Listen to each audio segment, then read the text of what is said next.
继续来关心今年的4月，新竹县迪拜风采520建案的边仔，因为道路塌落去，有车落落去坑里，传出讲可能有官商斗坑哦。检调昨是去县政府的工程处，去一个姓江的处长，甲一个姓黄的公务员的办公室，佮徛家搜查，嘛约谈枪伤。检方嘛向法院申请，要甲干部处长等4个人羁押禁见。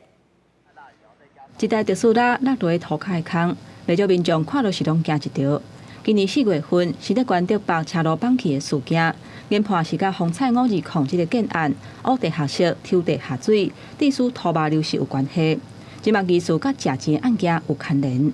认为江信公园等人涉嫌贪污治罪条例罪嫌重大，已于今日凌晨向台湾新竹地方法院申请羁押禁见。因为风采520建案迄颗里的车路，伫10个月以来出现误解地面绑起的问题。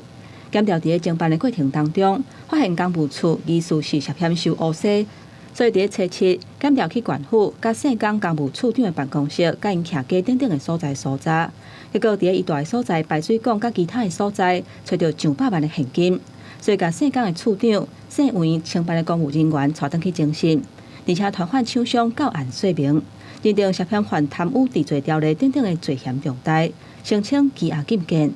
丰益在过去在浩瀚一品的时候就发生过填坑的案件，而风采520发生到现在，也多次偷偷的来复工施工，这样子高高举起、轻轻放下的作为，让居民们非常的失望，也非常的生气。到底有多少事情、多少的不法利益勾当藏在县府当中？我们希望检调应该要调查清楚。我们会尊重司法单位的调查，希望能够尽速的来澄清，勿忘勿重，公正的来审理。